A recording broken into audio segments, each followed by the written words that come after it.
Welcome back to GG33 Studios, live in the best location in the nation in Sunny Isles. Today we have Hassan with us. And brother, we're just going to get right down to it. Who the hell are you and what are you doing here? I'm a lawyer that deeply loves Islam. I believe it has solutions to a lot of the problems society's facing. It actually shaped my law firm. We do an ethical practice. And I'm excited to explore the conversations with you, man. So there is such a thing as ethical lawyers?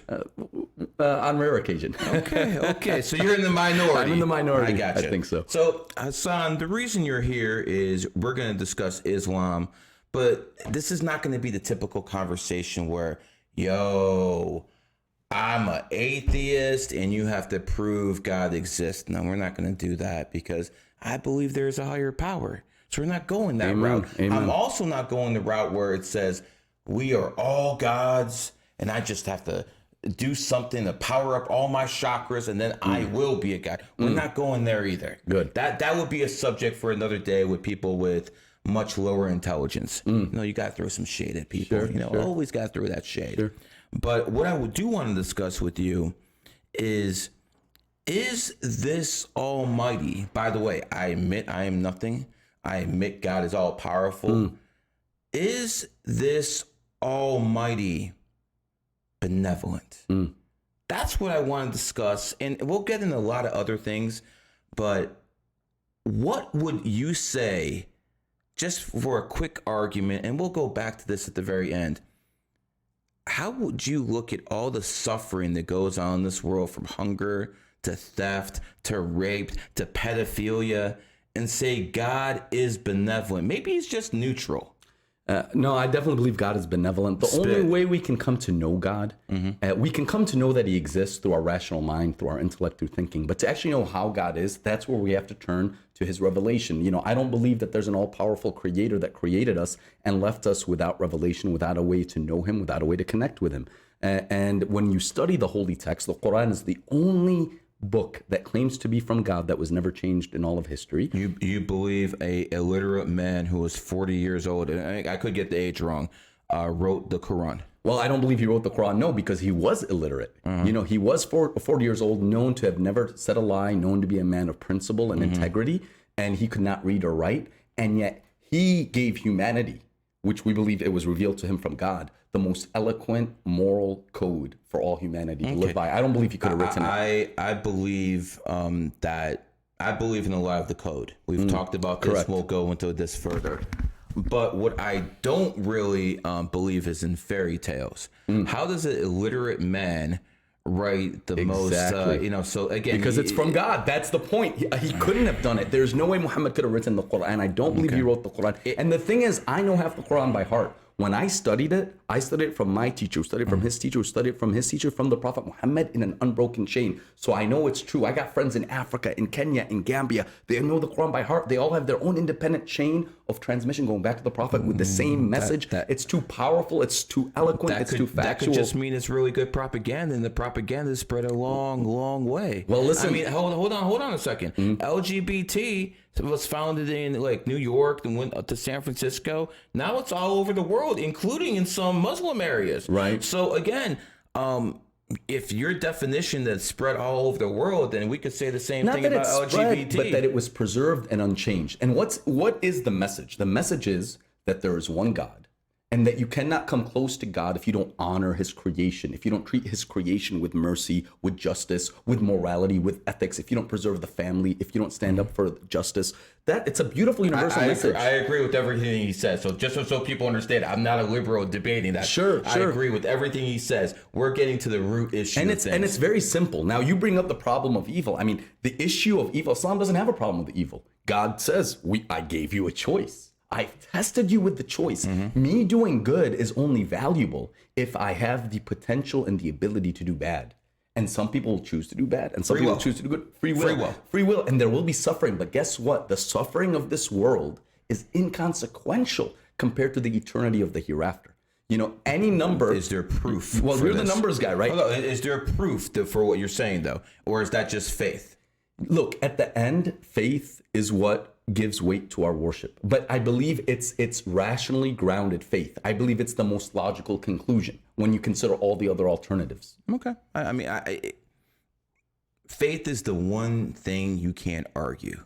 You can't. Because you either have it or you don't. And as a man of intellect, as a man who, quite frankly, likes to argue, yes, there's not much you can do. There's not much wiggle room. Well, so what we can do is we can talk about the reasons people have faith. We can talk about that, but we can also talk about rational consistency. See, anybody's beliefs, they should be rationally consistent. So, for example, when I say God exists and I define God as infinitely powerful, by definition, he cannot have a need. If you are infinitely powerful, you have no need. I know that's where you and I diverge a little bit, but I would say it is rationally inconsistent, Gary. I disagree, because when it comes down to what you were saying, humans have free will, angels do not, correct? Correct. So if we go by that logic that humans have free will, that means our worship is more valuable to God. Exactly. And our I agree with you. Worship is more valuable to God. So if we're going to that definition, that our worship is more valuable to God, that kind of negates what you're saying. No. Hold on. It negates what you're saying, because you basically said he doesn't need anything. Well, he actually does need our worship, doesn't he? No. Even if it's a piece of candy that's a little bit extra, he needs it. He wants it. Correct? So this is where I differ with you, my brother. I differentiate between need and want. You can want something without needing it. Okay. And you can need something you don't want. You Agreed. know? So I believe God but does he actually need it? That would be the question. And I would say no, because by our definition, we say God is el-ghani, the independent of need, free of need. You have decreed that your mercy prevails over your wrath. You know, God doesn't need to show us mercy. In fact, and if he was evil or if he was negative, then we wouldn't be living this life. He could have just created Wait a second. There's plenty of people. I'm living a good life, but I wasn't always. Sure. You're living a decent life, but you weren't always. Right. So God again, everything is yin yang. He tests us. Is everything not yin yang in this world? He tests us in poverty and he tests us in affluence. But we have different tests in both realms. We do. And we each have tests that are tailored, designed for us to see, do we choose him or do we choose our ego? There are people who worship their ego instead of God. There are people who worship wealth. My proposition to you, my brother, is everything we worship, aside from the infinite, perishes. I only worship my wife's body.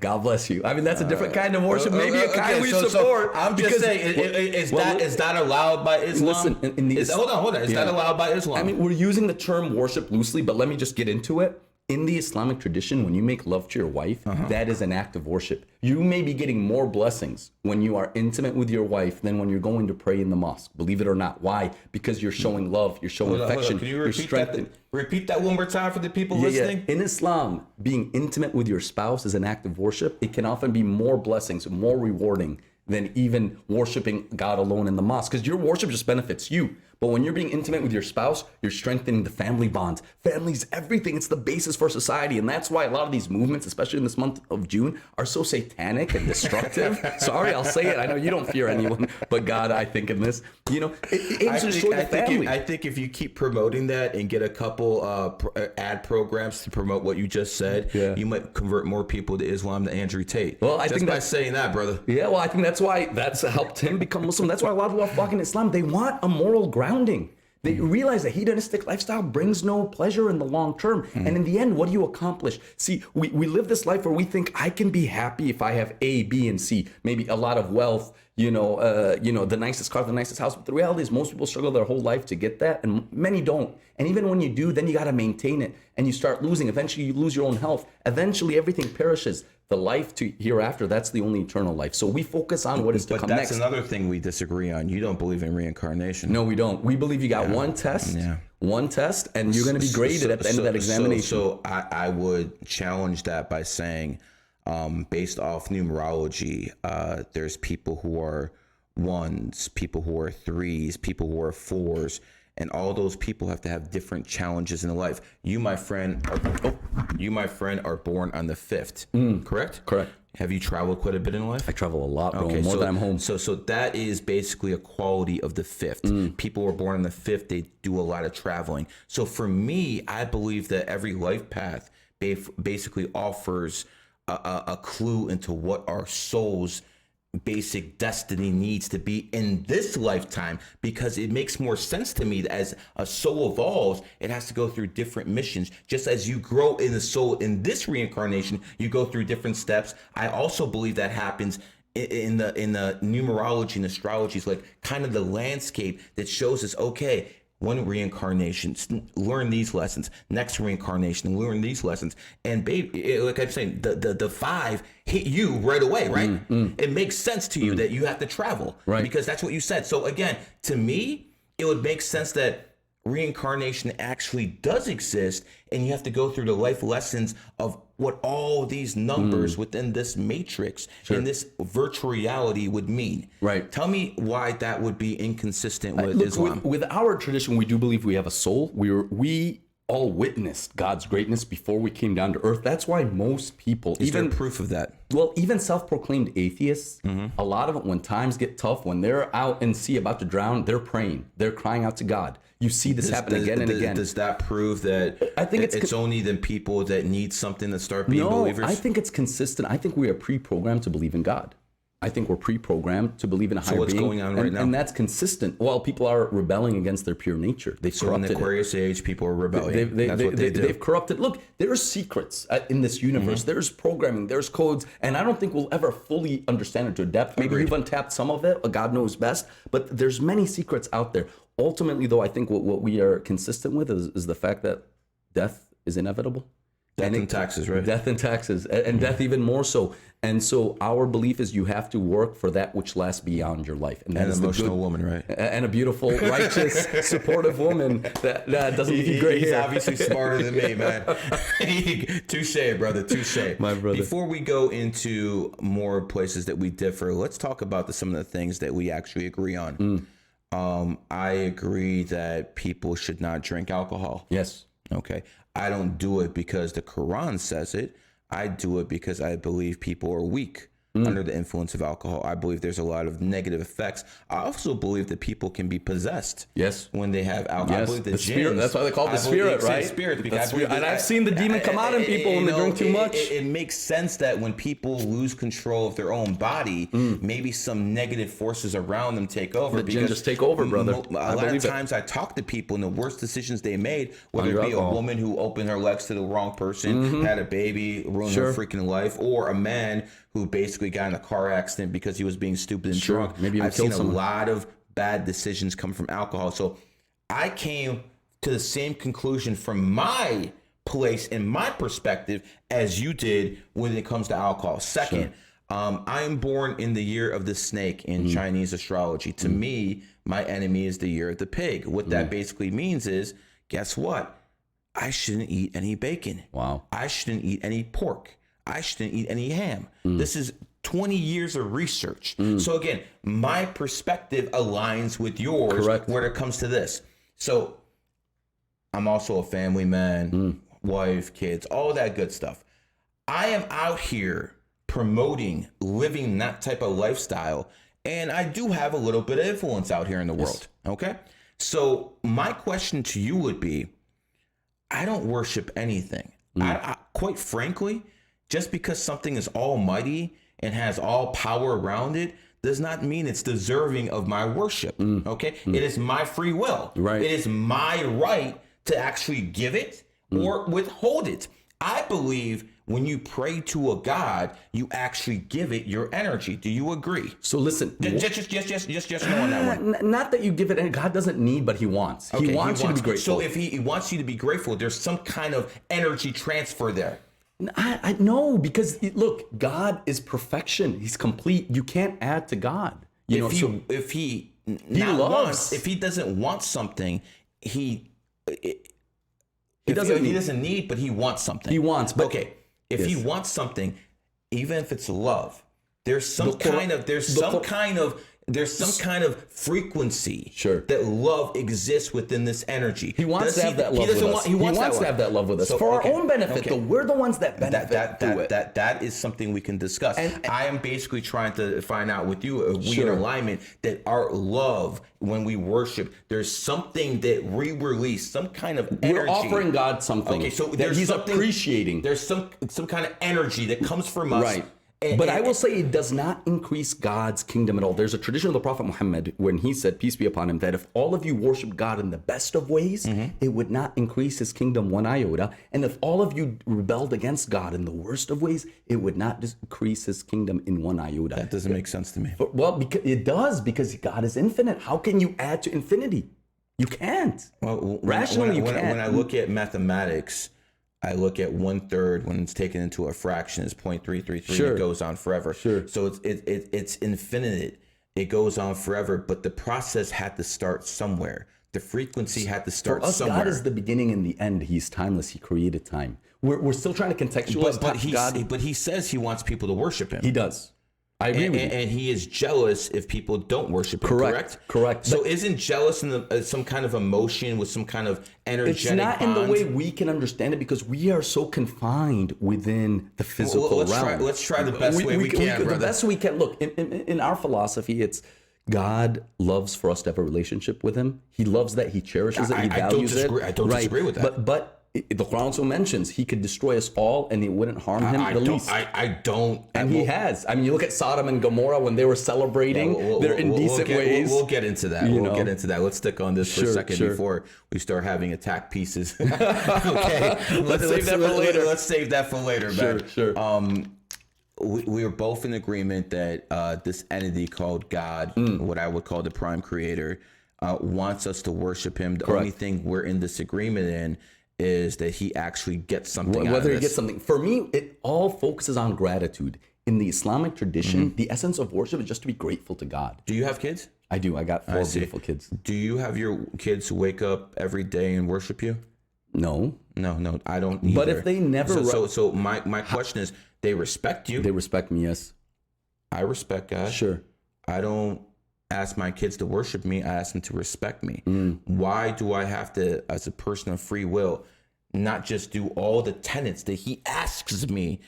Be a good husband, provide for your kids, don't drink alcohol, don't spread the word of, negative anything. Why doing that right there is not enough? Why do I have to give him worship? And if I'm giving all this right stuff and I'm just choosing not to give him my energy because it's coming from me, whether it helps him or accepts it, that we can debate. Why do I have to do that? Why is this not enough? To be frank with you, it comes down to whether he asked of it or not. If he exists and he asked us to worship him, then we should. If he exists and didn't ask us to worship him, then we don't need to. Free will. But I believe when you study... Why if I have free will, am I supposed to do something? Because he asked you to. He is the sovereign. He is the king. He's the provider. He is the sustainer. He's the rule giver. That doesn't mean I agree with everything you're saying. Well, he's giving you the free will not to, but there's consequences. So what he said is, okay, listen, in this life, I will give good to everyone. Those who worship me. What about the people who are dying of hunger or dying of war? Did they get to them as well? There's a saying that this life for the disbeliever is paradise no matter how bad it gets compared to what's in the next life. And this life... Misery enjoys company, something like that. And this life for the believer is prison no matter how good it gets. So this is a prison for the believer. Yes, absolutely. I mean, there was a blacksmith, and he's poor, he's working in the heat, tired, and he saw a Muslim king coming on his cavalry and his horses, and he asked him, how can this world be my prison? Your prison when you're a king, and it's my paradise when I live so miserably. He said, listen, compared to the paradise that awaits me, this is a prison. And compared to that... But there's no proof of that. That's what I'm saying. How can you believe something so much if there's no evidence? Because, for instance, if I told you, you're born on the 5th, and that means you're a homebody and you never travel anywhere. Your base of what you believe in, what I'm telling you from numerology and astrology, would be like, yo, this is bullshit. But yet I told you people born on the 5th travel. You basically said that. Hold on, let me finish. So I actually had some, experiential proof. So I have experiential proof. How do you have proof of that? For me, it's experiential, right? You said you're born on the 5th, you travel, this checks. Okay. For me, it's the Quran says that I will find peace through remembering God. I can go through chaos. I can lose everything. I have lost everything. I sit and I remember God. I say, Allah, Allah, Allah, Allah, Allah. Is it possible that just helps you and not other people? No, I think it can help everyone. I guarantee it. But you can't see everyone through their own eyes. Well, what I will offer, and I think my Twitter, my Instagram is available. If you're going through any struggle, message me. And free of charge, I will teach you some meditations, and you try them. No obligation, just try them, and you report back to me whether they helped or not. And I think if you try them, you will see the fruits. I think they'll help some people. I don't think they'll help others, because there's no one size fit all. We all go through different issues. We all go through different problems in life. At the end of the day, we all live and die, but our journeys are all different. It's true, but if you recognize this life is short, the problem that people suffer so much is because they give this world too much weight. The point that I'm getting to, there's a tradition of the Prophet Muhammad. He said on the day of judgment, and this will put the problem of evil in perspective. God will take the most evil, successful man. He lived the best life, but he was evil, right? Just caused a lot of corruption, oppression. No, I'm not. Okay. In fact, Islam teaches us to excel in gaining wealth and using that to do good in this world. Okay. But this was an evil person, okay?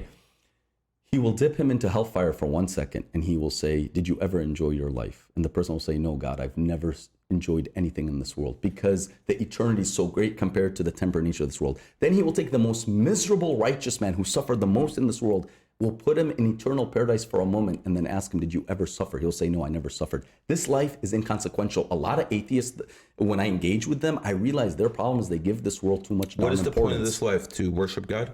It's to build a unique relationship with God that the angels can never build. Okay, so he basically put us down here so we build a relationship with him. Yes. So we live in a material existence, but the point of this material existence is to basically build a spiritual. Yes. To build but you need both. Hold on. I'm just trying to get it. So the point of this material existence, and you agree, this is one. Sure. Is to build a spiritual relationship with God. Does that make sense? It makes 100% sense. And the reason it does is because you have the material. You can choose. There's people who worship this world. There's people whose only pleasure they derive is from this world. And the thing is, it's a world of delusion. The Quran mentions I believe this is all an illusion too. The Quran based on what I believe, this is all a virtual reality. So listen, a lot of the things you come to believe, you may call it virtual reality. The Quran calls it an illusion. It is an illusion compared to the reality of the hereafter. Look, a lot of what you believe is consistent with Islamic teachings. What about numerology, astrology? Is that consisting with Islamic teachings? I don't know enough about it to comment. No, that's my safe answer. That's the first time you took a safe answer today. So we'll give him one. I gotta be allowed one safe answer. Well done. But what I will tell you is that the Quran acknowledges there's a lot of sciences out there that are beyond our full comprehension. There's a lot of secrets to this universe, and it is possible for people to tap into it. Now, it could be dangerous or it could be beneficial depending on the engagement. How can knowledge be dangerous? I mean, the Quran speaks about people who learned a sort of witchcraft that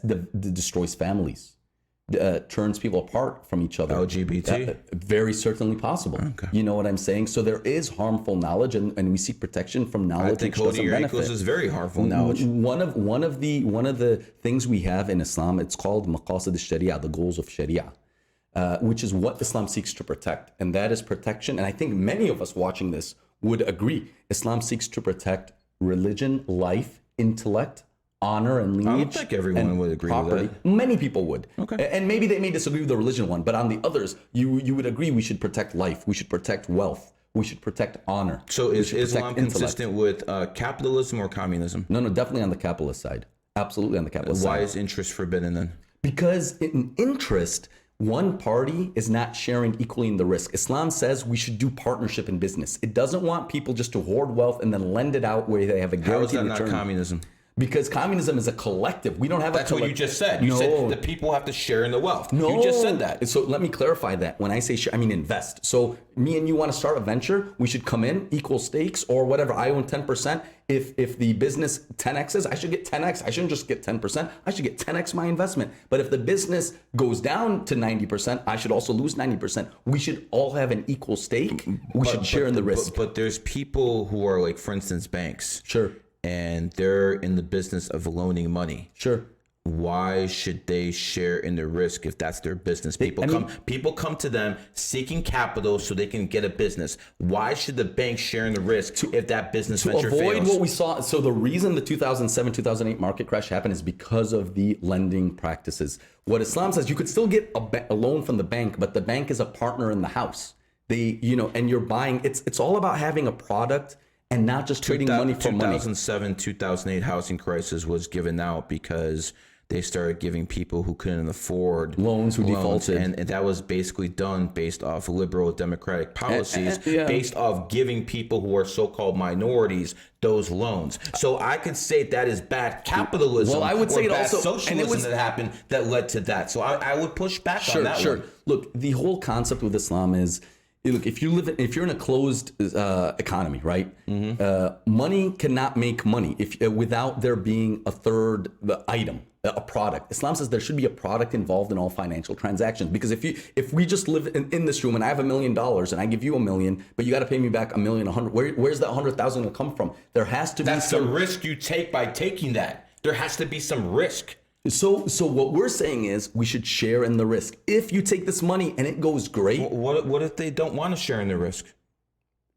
If they don't want to share in the risk, why is that illegal? It's disadvantaging those without. No. That's the terms that people take. They either take the terms or they don't. Sure. I mean, isn't that free will? Isn't that free choice? It's free will, and there's consequences. Again, when the 2007-2008 market crashed, a lot of my wealthy friends, they said their only investments that didn't get toppled were those with Sharia compliant investments in Malaysia. Okay. This is why. Okay. Now let's go to what is Sharia compliant investments. Go into that. Great question. So Sharia compliant investment is equity based. That's the difference. It's not interest based, it's equity based. So when I put in money into a project, I'm putting it in and I'm getting equity. So I have a stake in the game. And then it's in my interest that the business succeeds because the more it succeeds, the more money I make. And at the same time, if the business goes down, I'm going to lose money. That's not communism? No, man, it isn't communism. Because communism, is collective. That sounds like it's leading down the slippery slope of socialism. It doesn't. It really does. The Islamic rules are very rigid. My wealth is my wealth, right? Nobody has a right to it. Now, I am obligated to give a small percentage in charity. That is to help those that are in need. What percentage? 2.5% of my savings. Now, the interesting thing, and I think you'll like this. Why does it say savings? I think you will like this if you think about it. I want you to think about it for a moment. The problem with the U.S. is it generally one of the problems. Okay, we'll talk about that later. But one of the problems is they tax income, which actually reduces the incentive to make income. Correct. Whereas Islam taxes savings. It reduces the incentives to just stockpile cash. It encourages investment. And that's the whole point. You want to encourage investment. You want to encourage spending. If you're spending and you're investing and you're building, then you don't have to pay that tax. That would make sense. That would also stop these corporations from not they wouldn't sell their stock. They'll take loans up against their stock and basically avoid taxes that way. So I understand this. So it wants to encourage circulation of wealth. It seems like that type of system would be anti-monopoly, but it also seems like a whole bunch of people at the top could just get together and.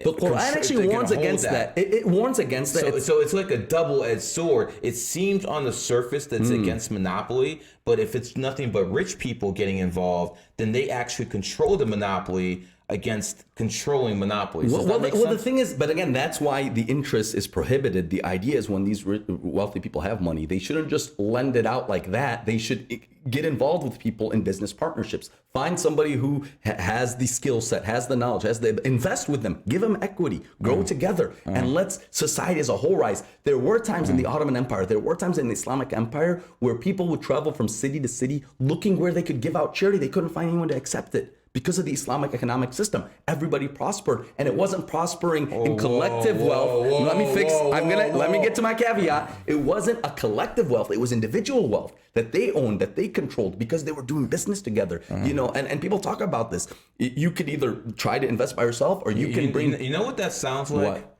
Fascism. No, that's exactly what it sounds like. Fascism again goes back to the control of the state. But in Islam, if it's controlling how people can do business through certain aspects, it's basically making sure there's a merger by default. No. There's always state regulation. You never have regulation-free economics. It just doesn't happen. So yeah. But I'm trying to tell you, this sounds a little bit more than fascism than capitalism. No. If you look at it, the rules are simple. Do not sell what you don't have.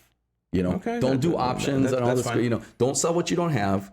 Don't charge a flat interest rate. Rather, have equity and go up and down. Those are the only two major limitations. And frankly, don't invest in things that destroy the soul, the family, the household, like pornography, like alcohol. I get it. So those are the rules, simple rules, and they work. And brother, I've made good money this way. I know a lot of people that have. So you're a capitalist. Absolutely. Okay. And look, my ambition is to continue to be as wealthy and successful as I can be, and use my wealth and influence to leave a positive impact and legacy, and make sure my family's taken care of while I'm doing it. That sounds all good, but what you were describing to me has definitely echoes of fascism, where the state and the basically big business merge. People. We see this with the whole movement right now with the Pride Month and everything. People. We'll get to that. We'll get to that. I'm not going to jump into it. What I'm saying is, people left without any level of regulation could also destroy themselves. There needs to be. I'm not disagreeing. I'm just saying there's different systems. There is. So first it was sounding like socialism, right? What you were saying, but then I understood what you're basically saying that looked a lot more like fascism than socialism. Let me tell you this, man. Sure. Let's go back to World War I. You sound like a student in history, correct? Sure. If what you're saying is Islam is a lot closer to capitalism than it is to others. Yes. Why is it that the Ottoman Empire and most of the Muslim nations were joining with Germany, not only in World War I, but World War II? Hitler actually gave copies of the Quran to his, Islamic allies. So it basically, based off history, based off what you're telling me, it seems like the Islamists, when they got involved in world politics, looks like they backed the fascists. Look, first of all, when Hitler was doing what he was doing in Germany, there was actually a lot of Muslims that sheltered Jewish families. Not disagreeing with that. That's good, man. He's good. Yeah. He's good. He's good.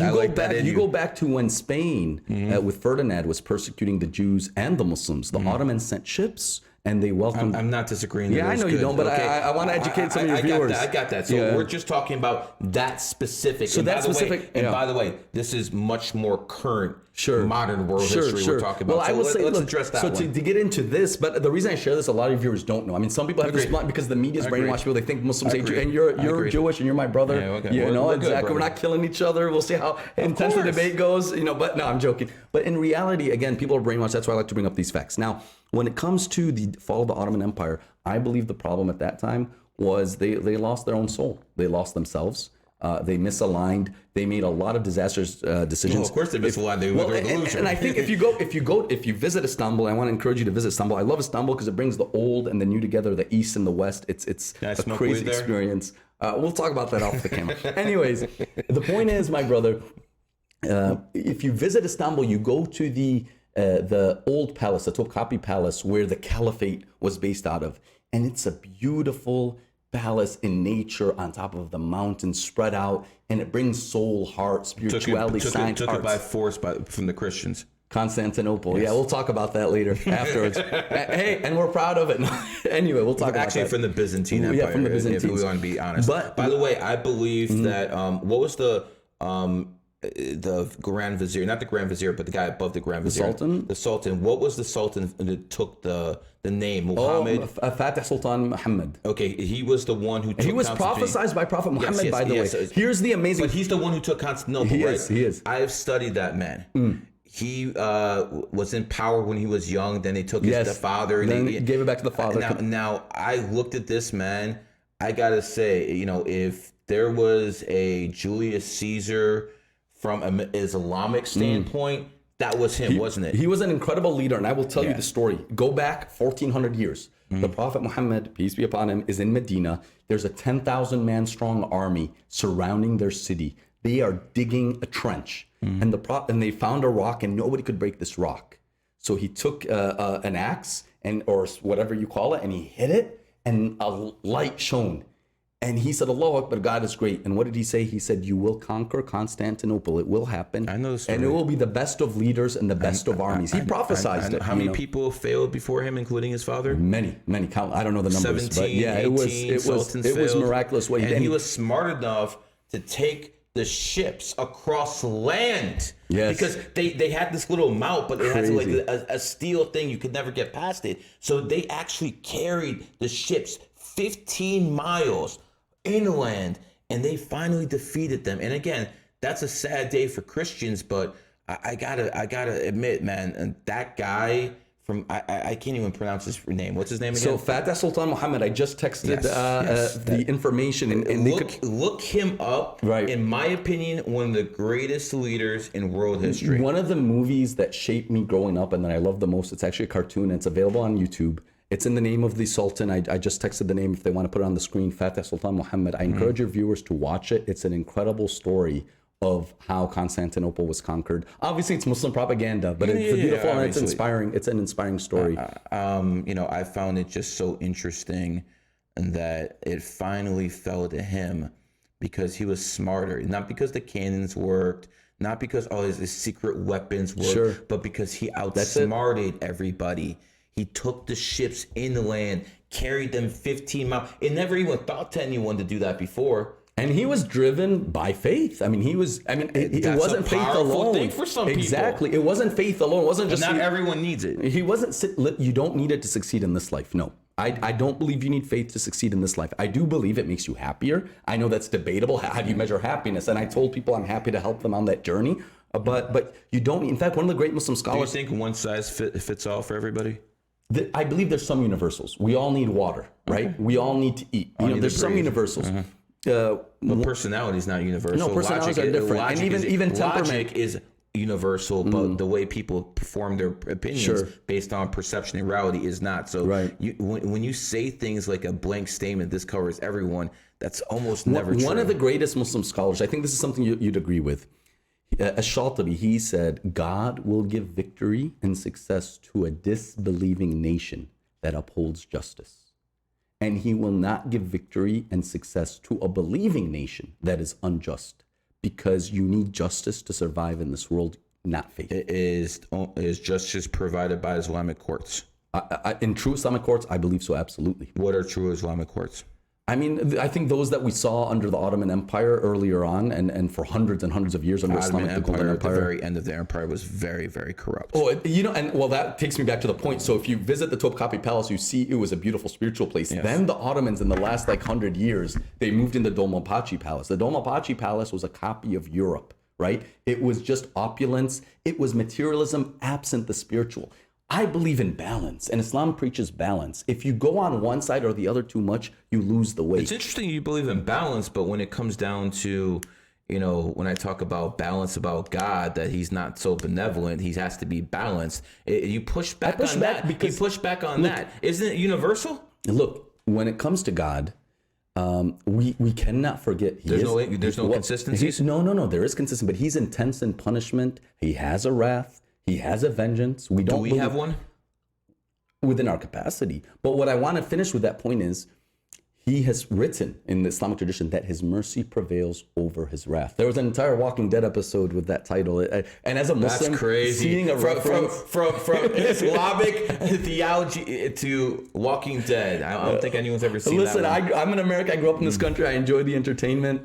But as a Muslim, seeing such a pivotal Grimes, quote of it, quoted in popular culture, it made me feel good, man. It's good not to always be presented in the negative light. I grew up as a Muslim, always being painted as the terrorist, the misogynist, the whatever, anti-Semite, whatever you want to name it. And it's just good not to be beaten on by the media all the time in that rare occasion. And that was the theme of that episode. In that episode, it was Rick Grimes' mercy was greater than his wrath. But that's a universal rule. Islam does teach forgiveness. So I do believe God is merciful, but he'll still hold you to account if you. What about people? Are they allowed to have revenge? Revenge, interesting question. Look, we have an eye for an eye, a tooth for a tooth. Revenge is permitted in the Quran. Revenge is permitted, but do not transgress. God says you can check them like they checked you. You can take back what they took from you, but do not transgress, do not Someone oppress. Killed your family, you're allowed to kill them? Them, yes. Okay. And then the Islamic courts would do that. And it would be a public execution, not after 20 years locked up and then you get your last meal and all of this. It would be a public execution. And I don't care if people condemn Islam about this. It's about preserving against corruption in society. I am all for French Revolution style public executions. I would take it a step further. I'll cut their freaking organs out and then sell it to the highest bidder so we can actually give it to people in need. Well, where we would, I mean, you can't sell the highest bidder and give it to those in need. No, you can. You can. You're going to give it to the wealthy. You do balance. Some you sell. The others finance people in need. So even within it's interesting because within the Islamic framework, they debated organ transplants and they said, is this permissible or not? There's no clear text on it. So what they had to do is one of the tools of Islamic jurisprudence is analytical reasoning. And what they said is Islam teaches preservation of life. So if someone, is dying or died and giving up their organ would save them. What were the arguments against it? The main argument against it was that they don't want it restricted simply to those who can afford it, to the wealthy. There needs to be access even to those without There's a means. got to be another reason than just the wealthy. Maybe desecration of body. Okay. Because the body is believed to be sacred. Aren't you supposed to bury the body in Islam very within 20? quickly? Yes, and in the earth within 24 hours, even without a casket, if possible. You wrap them in a sheet. You return. We say what the Quran says: we created you from it, and we will return you to it. And then we will bring you back from it another time. Okay. So that's another thing I agree with Quran, public executions. Do they actually cut hands off? I mean, look, I'm not going to whitewash my faith with all due respect. There is the principle of amputation of the hand for burglars, for those who commit highway robbery. Do you think that's right? Look, yeah. I mean, I stand by the Quran. Okay, be very clear with you. Let me ask you this. Yeah. If someone steals something, you cut off the whole hand. Right.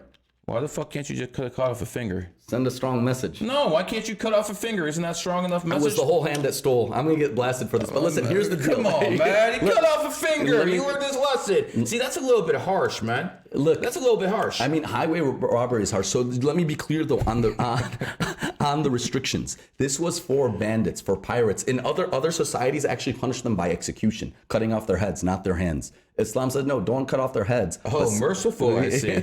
Well, how about a finger instead, man? Listen, we follow. Is this something I could argue with the imam about, or would this? It wouldn't go anywhere because it's in the Quran.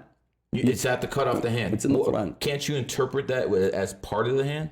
Can't you make that interpretation? Look, the idea is you're a lawyer. I'm trying to see. We don't play around with revelation, and we believe that when God revealed His final testament to humanity, it's good for all time. But again, the problem with the West, and they always demonize Sharia. Oh my God, Sharia is about cutting off hands, and they misapply. It isn't about somebody goes and steals food because they're hungry. You don't cut off their hand. In fact, what do you do to them? You provide them opportunity to work and earn a living. Okay. That was how the Sultan was. In fact, the Sultan, when somebody would steal, the righteous Sultan. I actually know history. The righteous Sultan would blame themselves when there were people that were, suffering and stealing from hunger. He took that as a failure on his part that he hasn't created economic opportunities. Again, not just giving people, but giving them the opportunity to earn by their own sweat. The Prophet Muhammad taught that the person who goes to sleep tired from an honest day's work goes to sleep with their sins forgiven.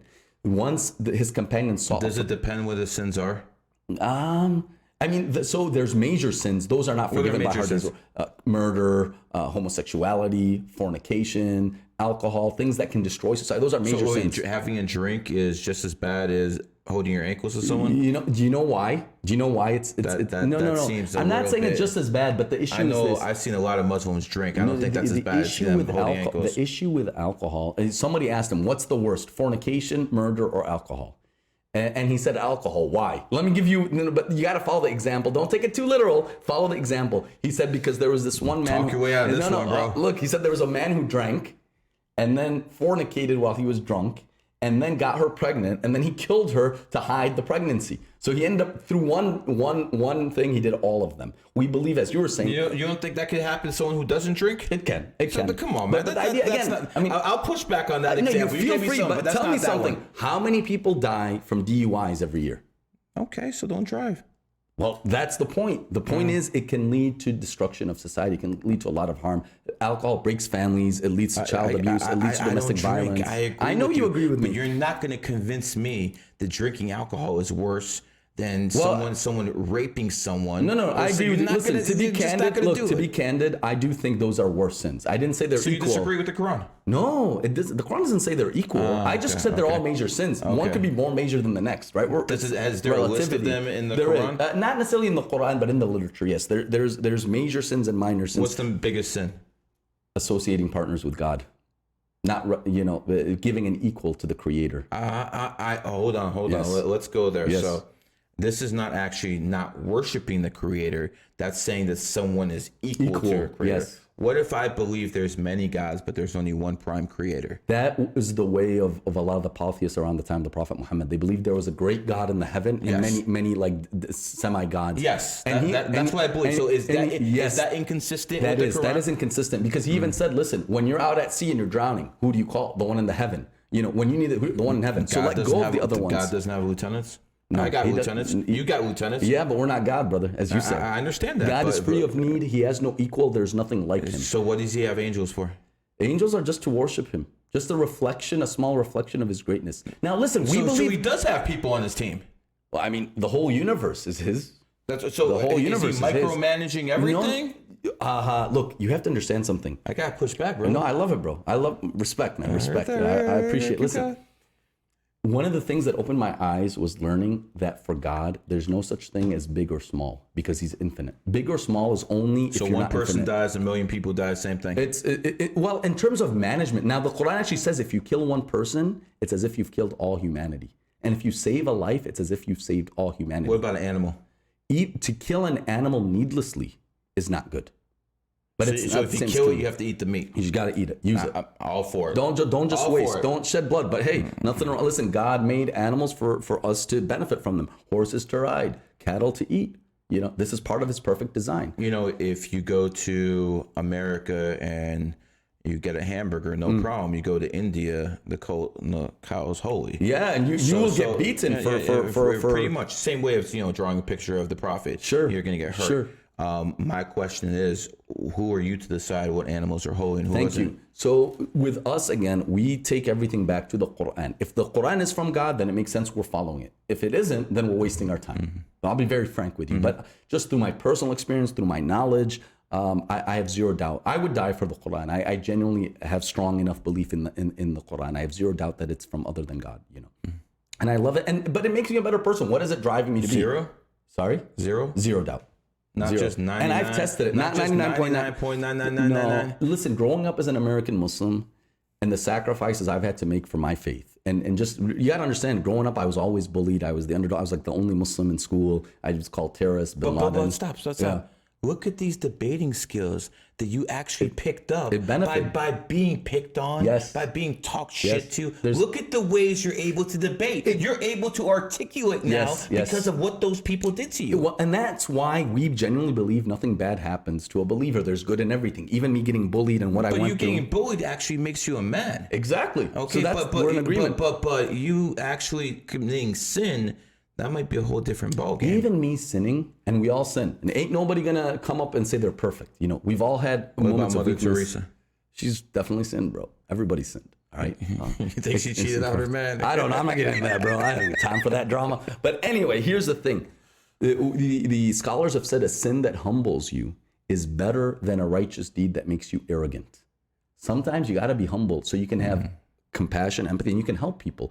I got a lot of young, successful kids. Maybe they're struggling with fornication, with alcohol, with other issues, and they come to me because they feel that I can mentor them and advise them and push them in the right direction. That's why they come to you. Amen. Hey, it's a gift. It's a gift. It's a gift from God. Wait. No. I'll push back on go that. ahead. We just agreed that you got attacked when you were a little kid. Yes. You were basically pushed back. You were the only Muslim. Yes. And you were made fun of, and you learned all this. Correct. So why is that a gift from God if you actually put in the work? I will still listen because one, I could have not put in the work. But you did. But I say so everything you did is because of God. Come on, man. I say, listen. That's my gratitude to Him. I say He blessed me to have faith, how to stay have faith in yourself, even the ability.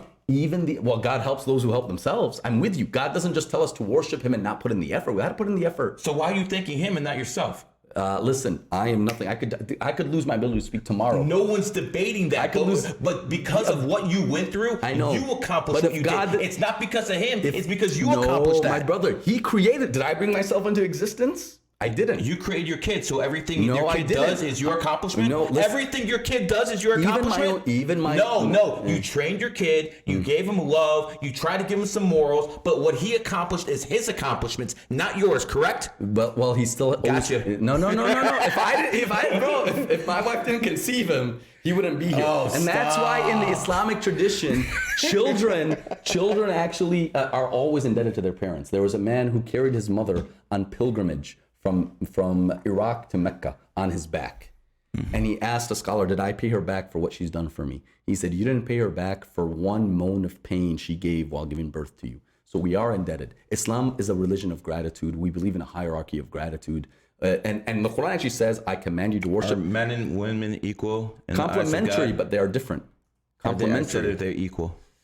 Okay, when it comes to equal, they're equal in I'll make this easier. I don't think they're equal. No. So I'll make this easier for you. I know. Listen, they're equal in their opportunity to come closer to God, but they have different roles, different responsibilities. They're not the same. Again, you're avoiding the question. You're trying to work around it. Well, no, it's such a with all due respect, it's a vague question. No, it's not. I believe they're both equally beloved to God.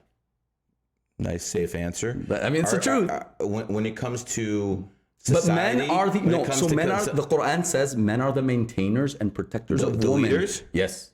Okay. They're not equal in leadership role. They're not equal in responsibility. That's what I was correct. looking for. If it's that, no. Mm-hmm. And the problem is you have a society where everyone is the same. There's no leadership. It's chaos. It's anarchy. Islam is against anarchy. What's it? Man, people call me the devil already, man. I'm the devil already. I got it, man.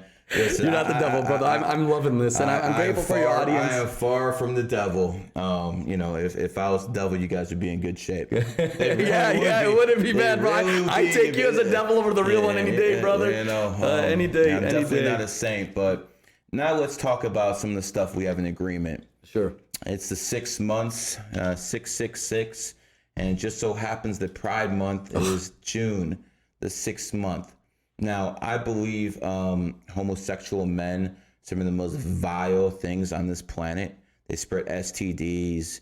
They don't spread anything that's positive. And again, I'm sure some of them are good entertainers, good at making people laugh. I'm sure a percentage of them are good people. But the fact of the matter is, when you have lesbians who adopt couples, adopt little boys, little girls. They don't care if it's a little boy or little girl. It's 50-50. Sure. When you have gay homosexual couples who adopt, 90% of it is boys.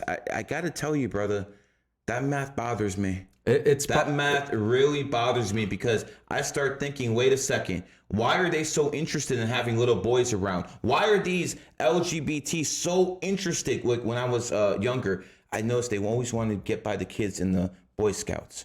Why are you so interested in being the headmaster of a Boy Scout? I think, listen, it's a form of abuse. I just read a crazy article, a new ruling. This just happened in the United States. There is a man, physically a man, okay, who imagines himself to be a woman, has all the physical parts of a man, but just pretends to be a woman, and he sued a woman's spa, where women go, get undressed, get personal care, and he won. The court ruled that this physical man, biological man, has the right to invade a woman's private space where women want to be modest, where they want to be taken care of.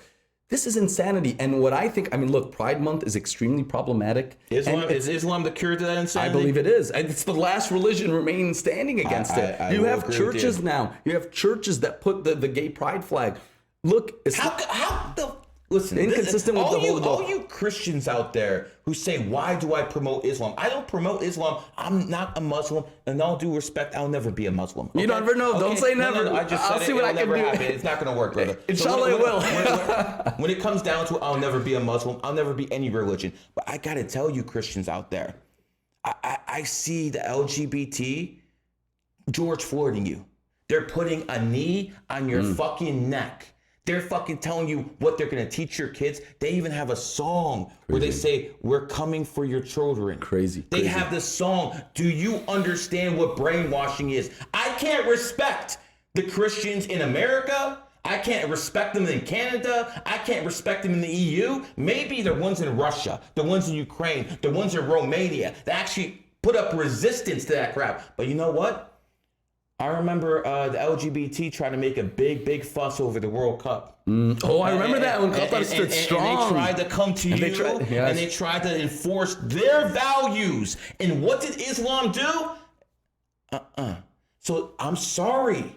I'm not religious. I never will be. But when I see what's going on in the world, the only people I see standing up to them are people like this. They usually have beards like this. They usually wear little hats like that. But that's what they do. And I consider them my allies right now because I don't see the Christians stepping up. I'm sorry. They're not stepping up. You have LGBT flags on Christians' church, on pastors and priests. I mean, it's insanity. And for me, it's inconsistent and it's insincere. And I've actually... It's a mental fucking illness. Call it what the fuck it is. It's a mental illness. Do you agree? I do think it's... Yes. And I think, listen, I've reached out to priests. I've reached out to rabbis that are supporting... You're welcome on this show. You're welcome. If you are a priest or a rabbi who supports homosexuality... Get a hold of me. You're welcome on this show. Let's talk. We're more than open to debate with you publicly. Yes. Okay? We don't run from anybody here. It's inconsistent. And my problem is this. You have it in the Torah, the Injil, the Gospel, and the Quran, where God condemns homosexuality. All right? It's very clear. How can you be openly celebrating something God condemns? Okay, that is the problem. That is like rebellion. It's a rebellion against God. It's insanity. I don't even need that though. Sure. I just know that when two guys get together, something called syphilis happens. Yeah. STDs happen. Homosexuals spread STDs at 60-1 compared to heterosexuals. Wow. Why is that not a problem? Yeah. Why is that not an issue? Second, why should I have to pay with my tax dollars for your lifestyle choices? And not to mention... No, think about this. These people go to hospital with their monkeypox, wherever. Why the fuck do we, as straights, have to pay because they do it? California now is trying to pass a law where your kid imagines he's an astronaut, doesn't make him an astronaut. Imagine he's a fairy, doesn't make him a fairy. But all of a sudden your boy thinks he's a girl and you got to chop off his private parts. I mean, and if you don't support their transition, the government wants to hold you accountable for how you raised your children. Especially when they're going through a little delusion because of the corruption of society, confusing the kids. Look, the Quran says straight up, do not be like those who forgot God, so God made them forget themselves. They are the open transgressors. And the word about transgression actually relates to sort of the sexual deviance. You know, when you forget your creator, you don't even know what you are. You don't even know what a man or a woman is. That's crazy. I know that stuff is evil. I know that stuff is wrong, and I don't need God. Look, tell me how that works. So this is what I want to get to, my brother. Islam, we believe, right, is the natural faith. It's like a blueprint within all of us. So common sense is natural faith. It's common sense, So why is common sense faith? Because it's true. In different definitions. No. What I'm saying is we believe God created us and he pre-programmed us with a fitra, a natural purity that is aligned with his message. And his message is aligned with our natural purity. It's how he created us. His whole message is about what's best for us. So naturally, when you reflect, you're going to come to a conclusion. Can't we come to a conclusion that maybe a man wrote that book with common sense? No, there's no... Why? Why is that not possible? You weren't there, I wasn't there at the end of the day, and no one alive here is what was powerful? So we can't say... What was powerful? You can say you believe. I do. 100%, but you can't say for 100% you know those are God's words. You cannot say that for 100%. You have not been there. You have not... You have faith that it is, but you can't say that. So what I can't say it for anyone. People have to come to that conclusion their own self, and that's why I would encourage you, listen, free will. Read a translation of the Quran. After this podcast, I'll post one on my Twitter for yourself, and just come to your own conclusion. Reflect and see, is this likely from God or not? When I went to Mecca, Saudi Arabia, and I saw millions of people visiting the first house of worship built by Abraham, it was so powerful for my faith, because when I read the Quran, first of all, the Quran talks about Abraham going to the city of Mecca, and this is in the Bible as well, and establishing a holy center of worship there. And God commanded Abraham, call humanity to come here. And he said, God, it's in the middle of the desert. Who's going to hear me? God tells him, your job is to make the call. My job is to make them. Sounds like a movie called The Field of Dreams. I don't know it, but he said, I'm gonna make them answer. And it's a miracle to see. Now, 1,400 years later, people still flocking to the desert of Saudi Arabia to follow the footsteps of Abraham. For me, it's a miracle. A black rock, right? Well, it isn't a rock. It's actually a building. It's a building, and you're supposed to worship within it. But of course, people won't fit within it, so they worship. But it basically looks like a black rock, right? Yeah, a cube. It's a cube. It's a cube. Well, we're not worshiping the cube. I want to be very clear. I got you. It's an instrument to get to God. No, correct? it isn't. It is not. We don't need it, and it has no intrinsic value. In fact, the Prophet Muhammad is very clear that a human being who worships God is much more sacred than that black building. Because he has energy coming out of him, right? Well, because they have free will. Free will, and that Which God loves. Doesn't need, because by definition, God has no need, So, but he loves. so why is it black then? No, that's the cover. And it was different throughout different periods of history. Why is it black now? Okay, so there's the stone that's there, and there's the actual cover. The stone, there, we do believe there's a stone that came from heaven, which was pure as milk. A stone that came from heaven. Yes, that is there. It's a small piece in the corner, and that because of humanity. Can this be tested by science to see if it actually did? Not everything's about that, you know. But you got to verify with technology, there is. correct? I think the science. Look, I think the studies, and don't quote me. I didn't come prepared to discuss it. I will for next time. If you'll have me I back. told you we're going back and forth. Yeah. No, I respect that. But that it is not from this earth. The element is not from this earth. The stone's not from this earth. Just from studies of the composition of the material. I mean, even iron. So they have done studies on the composition. They have. And they said it's not from this earth. They have, and I'll try to find it and bring it for next time. Okay. But even iron, interesting enough. Iron, we believe, did not originate on Earth. It came down through a meteor. It came down to Earth. All of it. Yes, I don't believe gold, this. Not necessarily silver. I don't know. I'm not. All qualified. metals are just iron. No. I'm talking about iron specifically. And the Quran actually. I think that's in my mind. I think that's aluminum. I don't know. I'll have to double check. But the Quran actually speaks about iron being sent down to Earth, like a meteor crashing and bringing the world supply of iron that we can benefit from. So, not from volcanoes or anything like that. No, I think iron is extraterrestrial. I understand that. So it's all extraterrestrial. So the Quran believes in UFOs. I mean, it's possible. Look. Your definition, you've read it before. I mean, the Quran says that He created, all that exists in the heavens and the earth, and He's able to have them meet. So maybe there is beings out there that may interact with humans. In fact, there's a tradition, God knows best its accuracy, which says that there are worlds like our worlds, with Adam like our Adam, with an Abraham like our Abraham. So it could be the multiverse, God is infinite. The possibilities are infinite. But ultimately, what we're responsible for is just to be grateful. Through gratitude, we can be happy and to leave a positive legacy in this life. You cannot come close to God when you dishonor His creation, when you destroy the family structure, when you oppress and cheat and hurt others. Islam is simple. We can complicate it with all these other theories and questions. I'm glad you said that because I live my life the same way. Well, you're 90% Muslim, bro. It's very simple to me, but again, I don't worship. So how can I be a Muslim? Maybe one day you will. I will not. It's about gratitude. Worship is gratitude. I have gratitude for my family. Why should I put God above my own family? He gave you your family. No, He didn't. He created. No, I disagree. See, I'm closer to my family than I am with Him because I'm on this materialistic plane. And if I have my free will, I chose to be with them and not with Him. I could have been with Him if I wanted to, right? Maybe His decision to send me down Him. So my family, my blood is closer to God. It's closer to God. No, it's closer to me than God. That was a Freudian slip from God. God came in. Good shit. There's a video of a guy. No, that's probably me smoking too much weed. My God. No, God is bringing the truth out. Good it's the Holy Spirit. No, again, I consider my family first above God. Is that a problem? Does God have a problem with that? Look, the Quran says He commands that you worship none other than Him, and then treat your. I just told you I'm answering. Bobby. And then He commands you to treat your parents with excellence. It's God, and then parents, and then your spouse and children. So parents above spouse, yeah. Okay, is spouse above kids?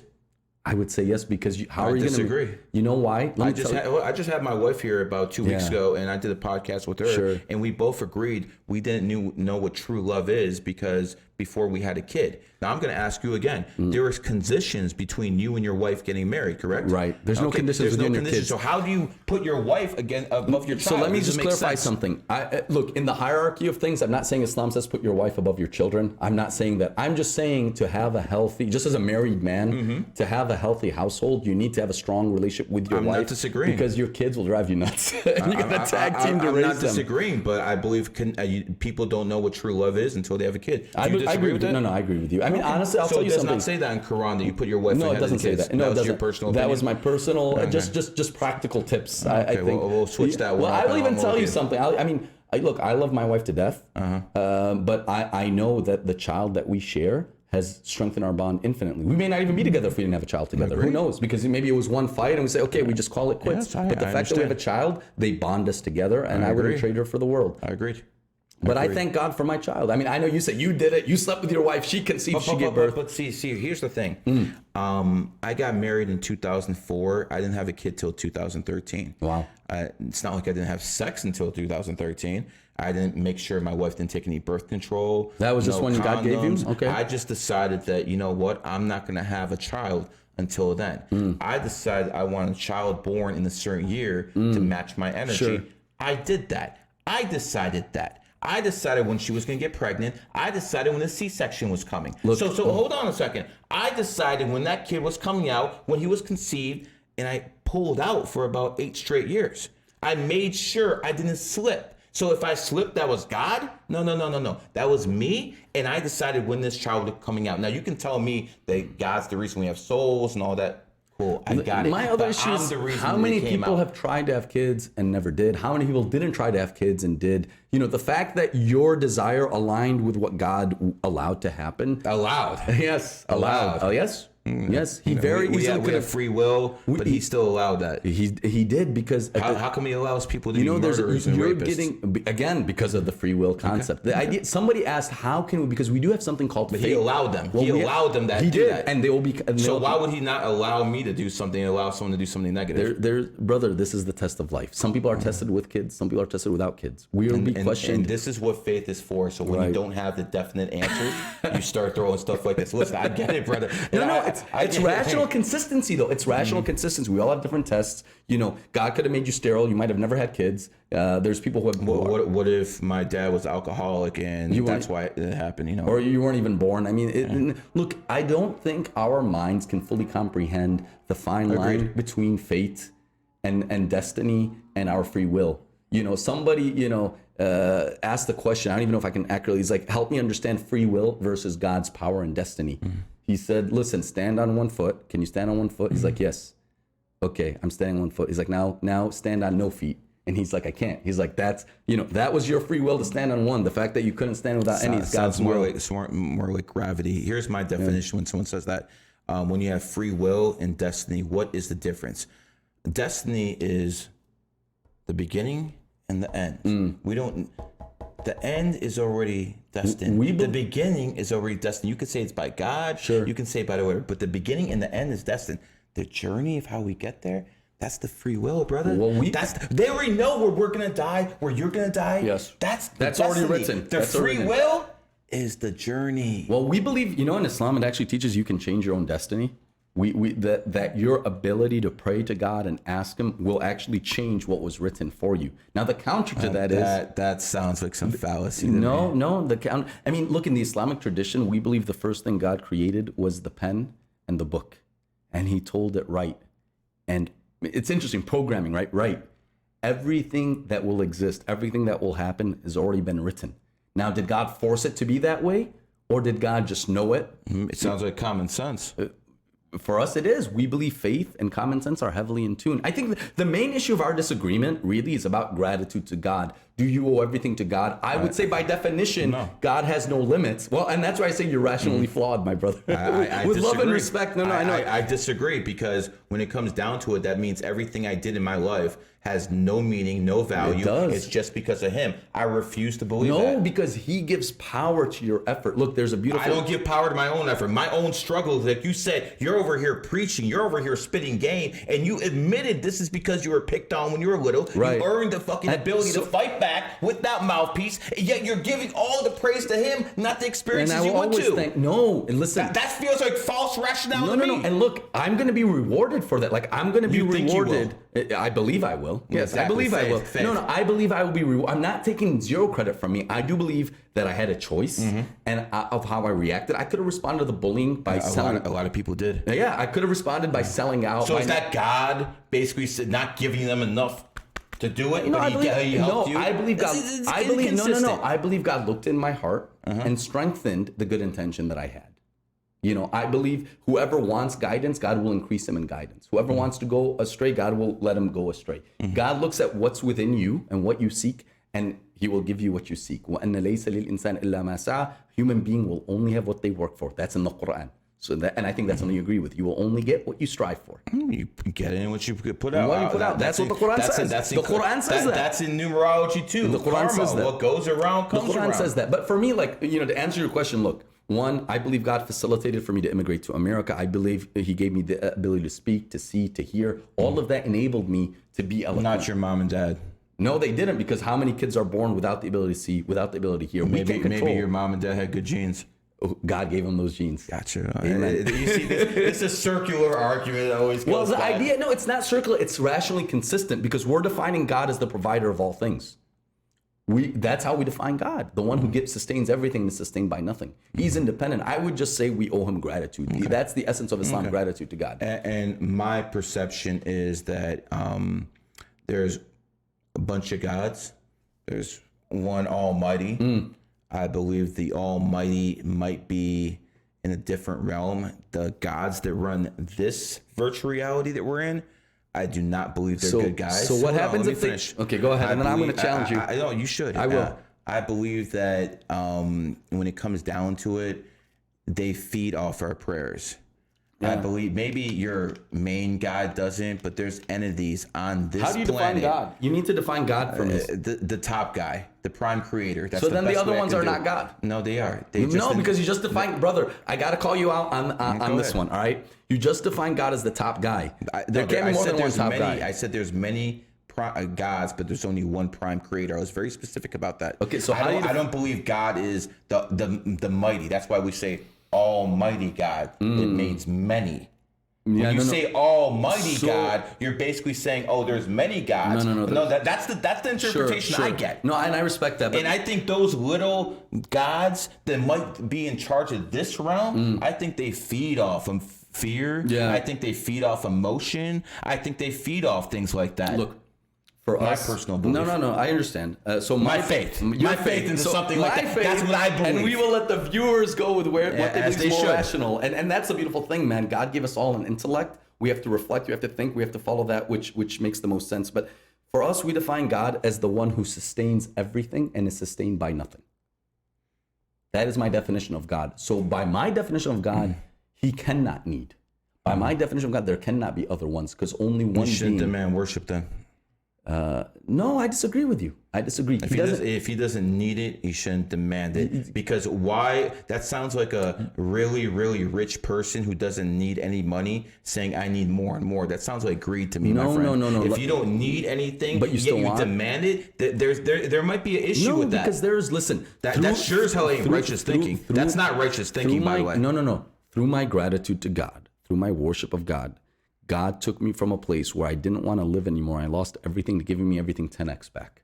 I genuinely believe that I would not, if I actually wasn't for my faith, and again, I know this is experiential, but even the December 5th is experiential, that comment we made earlier. So experiential teaches us, experiences teach us. I got to a point in my life where I didn't want to live anymore. I saw no light at the end of the tunnel. I really gave up hope. My blind faith in God is what kept me going, and I saw the fruit of that. Do you believe that maybe some people need that and some people don't? Look, I do think you can excel in this life without that. But the problem is it can be one of two things, either a reward or a punishment.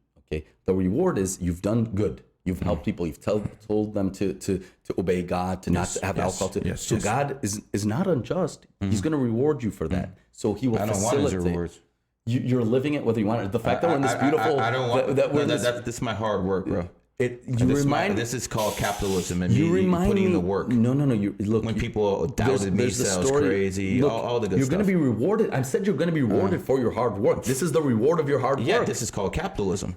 Not my faith in anything but myself. There's people that have worked hard that have gotten nothing.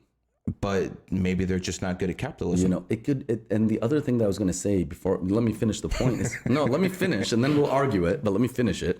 It could also be a punishment, man. God may leave you to everything that you've accomplished, but not give you anything in the hereafter. And I'll tell you this, brother, you could be the richest man in this world, but if you don't have anything after this life, you have nothing. Agreed. This life is temporary. That's what I tell people in reincarnation. It's temporal. You can't take the money with you.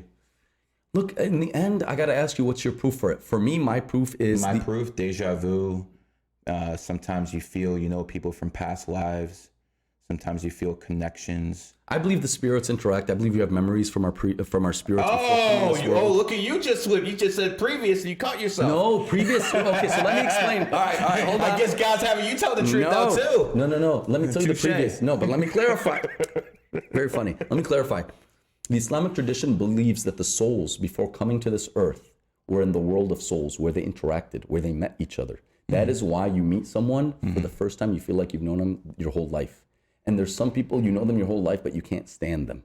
It's because the souls that you click with are souls you connected with before coming to this earth. The souls you don't get along with, you never interacted with in a previous life. You just don't vibe with them. So we do believe that we were in a previous life in the world of souls before coming to this earth. So everyone only gets one shot. One shot. Make it count. One shot.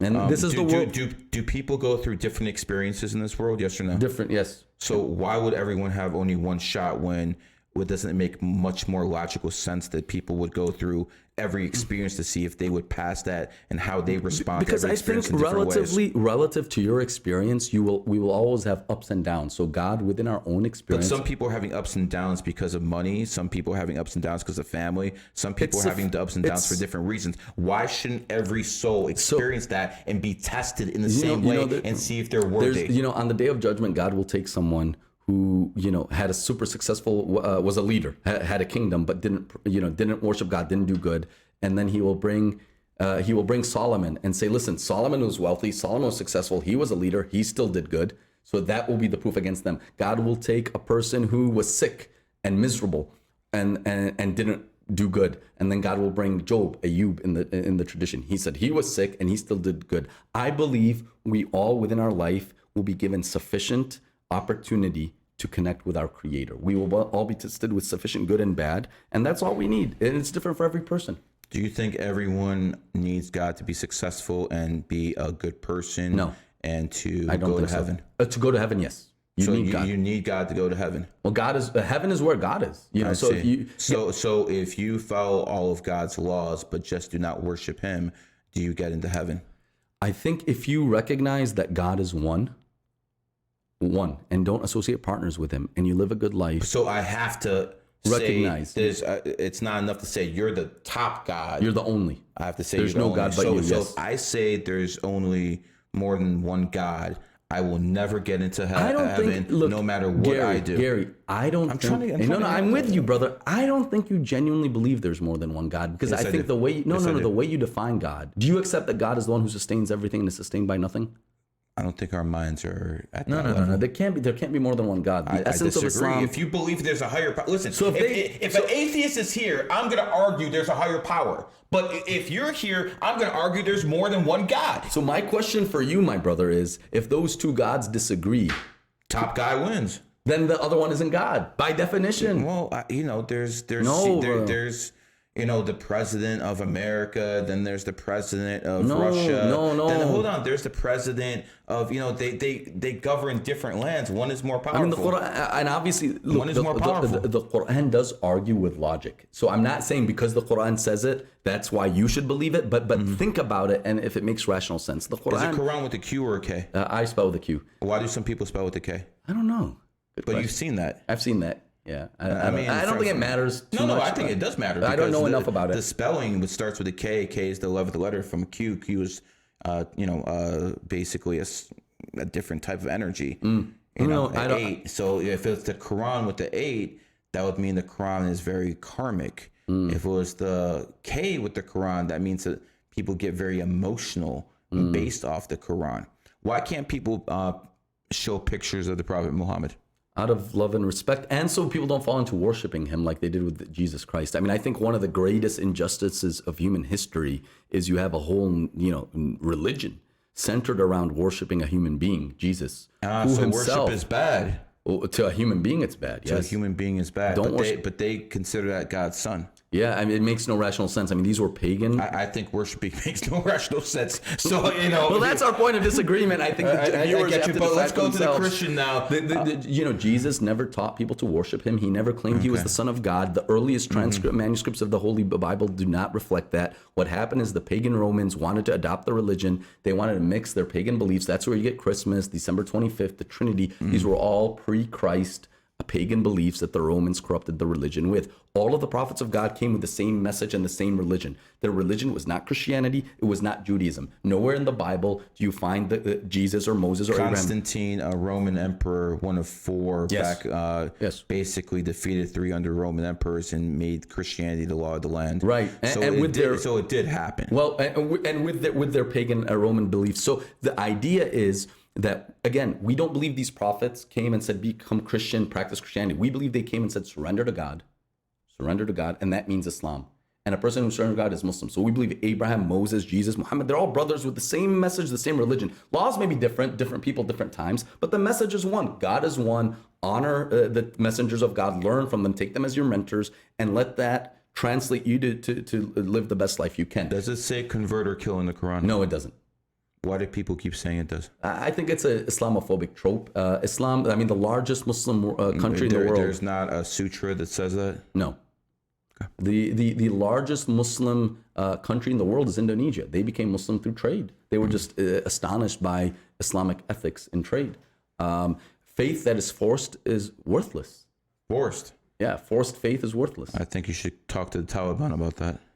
I mean, I don't know enough about the Taliban. All I know is what the Western... I know they have AK-47s and they force people to... Well, what I know is they've defeated just about every empire that's tried to take them over. The Russians, that's not the Taliban, Americans. That's the actual, Afghanis. Look, we got to admit, whatever we know about the Taliban, generally, unless you know them personally, is what we've heard through the Western media. I don't trust the Western media. So I'm not here to... I got you. But I mean, they did say about 2 weeks ago that, they would take Tehran if, they keep talking shit to them. Yeah, I know, and don't get me started on the Iranians. But I mean, we'll never end if we go down the geopolitical debate. But look, at the end of the day, give me some of the most just Muslim countries in the world.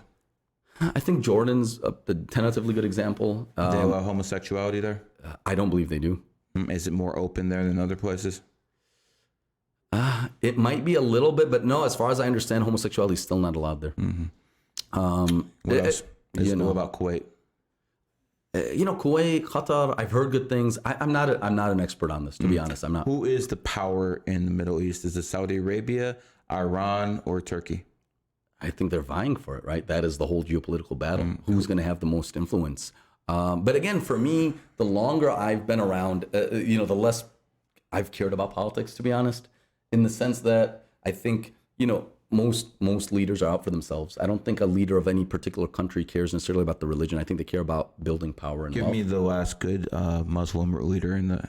I would say Sultan Abdul Hamid. He was the one who refused to sell Palestine out from the Ottoman Empire, and he was sort of sidelined. There was a leader in Saudi Arabia who also threatened to embargo when the U.S. was bullying the country, and he was ousted eventually and taken care of. What do you think about the Shah of Iran? Not a fan. I will tell you another one. Was it better under the Shah than it is currently? Look, I got to know my limit, and I'm just not an expert on Iran and Iranian history and politics. But I will say one of the greatest leaders was Omar al-Mukhtar as well, from Algeria. There's a great movie about him. I would highly recommend it, called Line of the Desert. You can watch the movie. Are you a Sunni or a Shia? Sunni. Okay. You can watch Line of the Desert real quick. I encourage people to check it out. And the two movies I want to recommend everyone watch, if I may, and this is all available on YouTube free of charge. One is Line of the Desert, which talks about the history of Omar al-Mukhtar, one of the last great Muslim leaders who basically fought the French who were invading Algeria. The other is The Message. The Message is a 3-hour film about the life and the message of the Prophet Muhammad from a cinematic perspective. I mean, it's a phenomenal production. It's from the 70s. I don't know those guys. I know Muammar Gaddafi. I think Muammar Gaddafi was a good man. I don't give a fuck. And you see, he came to power in '69 in pretty much a bloodless coup, and Libya went from the poorest country in Africa to the richest country. And you in see Africa. what they did to him as a result. And exactly, yeah, they took him out. The and in Libya, if you got married, they gave you $20K. If you wanted to study something and they didn't offer in their college institutions, they would give you $50K to go overboard, overseas. This was a very just man. And I believe personally in the Arab world, you can't have a beta leader. You kind of need a strong man. You need an alpha leader. So a man who stays in the position for 42 years, 69 to 2011, that's alpha, just like Hosni Mubarak was alpha in Egypt. So my question to you is, do you think you need a strong dictator in the Middle East, and is democracy even a viable option? It's a great question. And honestly, I think the Islamic model is, again, the best model, which is the model of the Khilafah, right? It is a benevolent, righteous leader that isn't necessarily elected by the masses, but is appointed by a collective of the leaders of the people that are most skilled, most knowledgeable, and has their best interests at heart. I don't think the kind of democracy we have in the U.S. is well suited for the Middle East. And I mean, look what happened when they overthrew Saddam. I mean, look, Saddam did some horrible stuff, and no one's defending that. But exponentially, they handed it over to Iran, correct? Exactly, and exponentially more people died when Saddam was removed. I mean, it was chaos. And I met so many Iraqis in my travels to the Middle East who said, listen, yeah, I mean, he was unjust at times. He was brutal. At times. To put it nicely. But at the same time, we had peace, we had stability, and we didn't have the level of bloodshed. And I think, look, bloodshed and the strife is worse than whatever benefits came out of the overthrowing of leaders within the Middle East. Okay. Is that just true in Iraq? What about other places like Yemen and stuff like that? I mean, I think it's a universal rule. I don't think it's our place to enforce our forms of government. And I don't think it's just about our government, right? I think it's about pushing our morality or lack thereof on the people. You don't think that should be done? Hell no. You don't think you should push your values on people? I don't think the U.S. needs to push its lack of value. I mean, again, Qatar is a great example with the whole, rainbow flag, issue with, it's just... Leave our kids alone. It's interesting how the companies in America who support that rainbow garbage in the Middle East are very quiet about it. Whoa. Very, very quiet about it. All these companies here. Oh, yeah, they're not promoting that. They're not promoting that anywhere.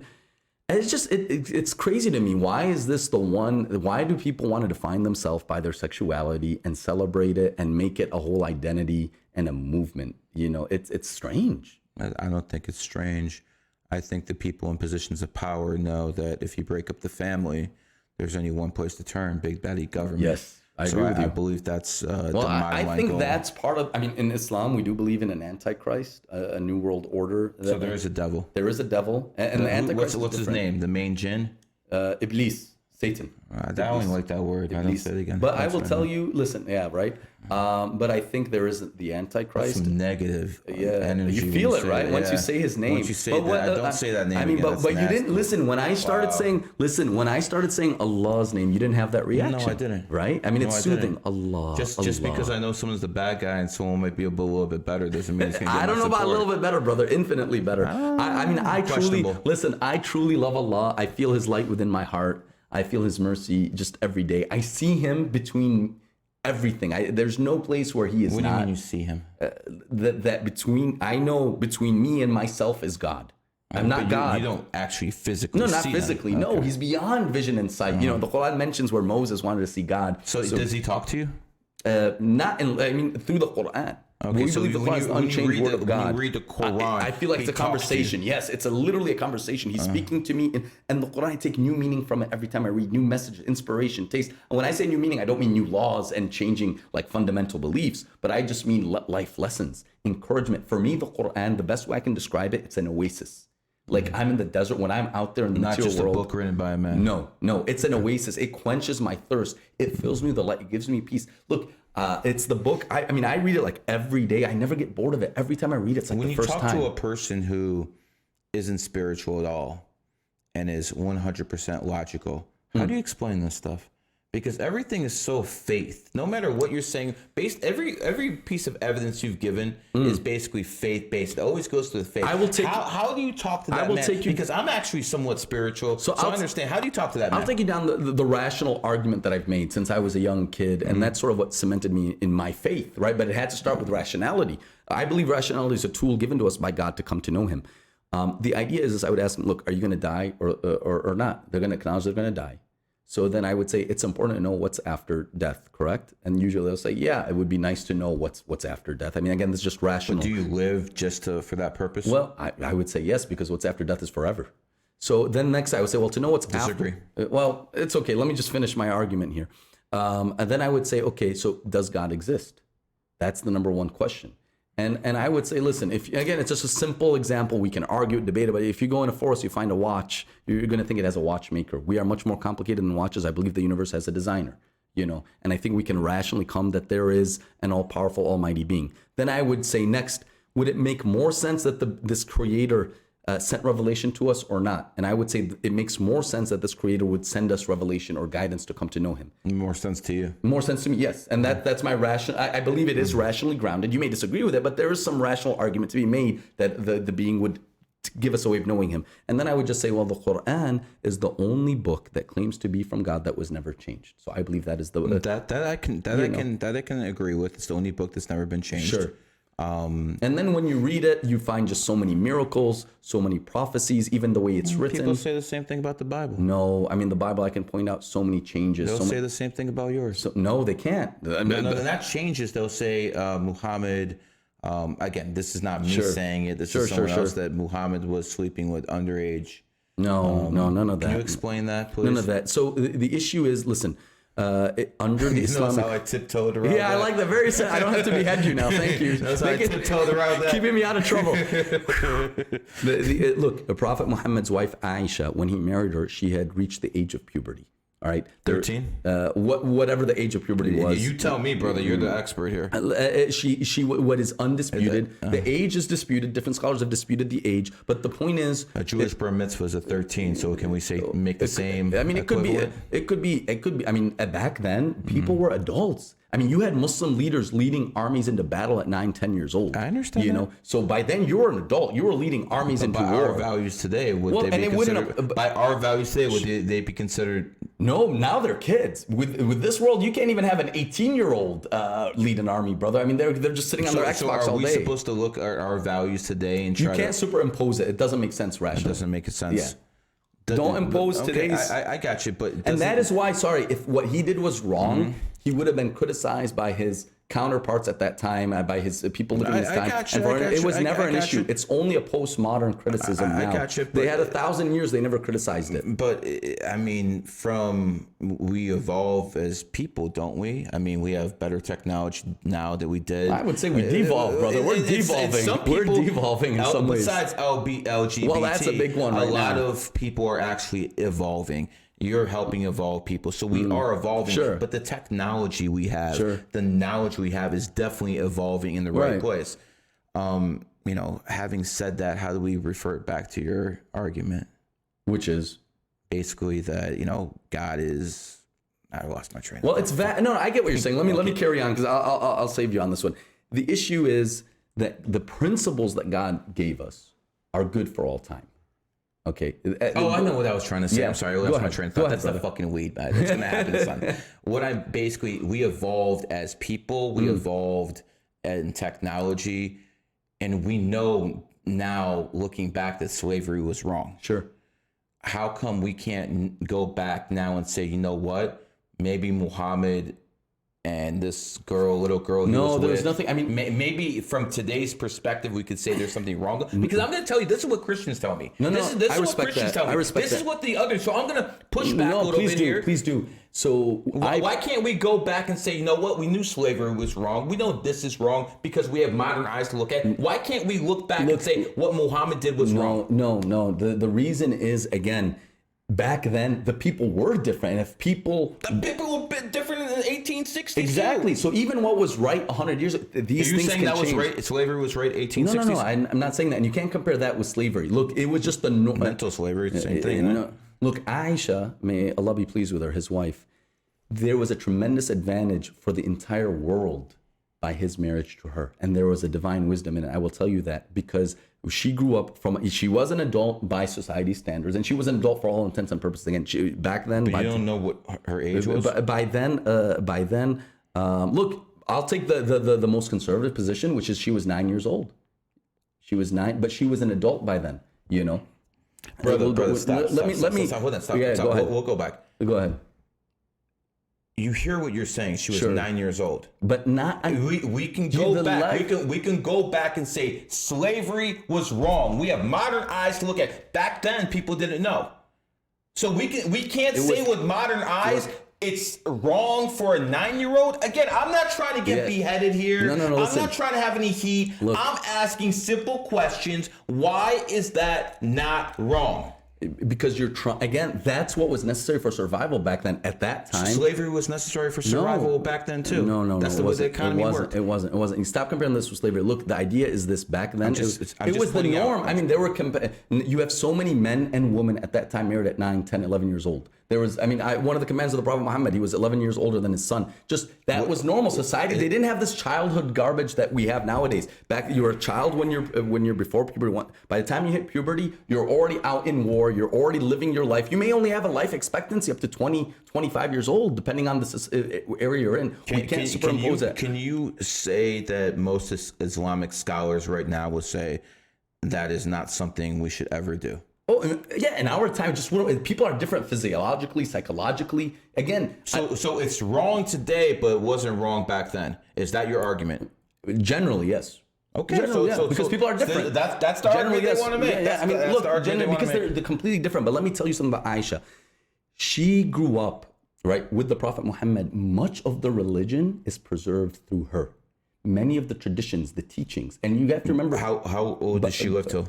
But I believe, I'm not 100% sure, so don't quote me on it, but until older in age, like till 60s and up. Okay. And by the time, she wasn't even 20 by the time the Prophet died. So she remained, by the way, after his death for a long time, decades. And she was one of the greatest leaders and scholars of the Islamic world. So a woman is one of the greatest leaders of the Islamic world. When it comes to the teachings of the religion. What percentage of your greatest scholars are females? Is it just her or No. There is, when it comes to scholarship, look, when it comes to knowledge, yes, women have access to tremendous knowledge. And what percentage? I don't know. But the 10, forefront, 15, I really 20. can't. I'm not going to guesstimate. I think, look. Is it 50? I don't know. I really don't know. I think I'll be frank with you, most of the well-known Muslim scholars are men.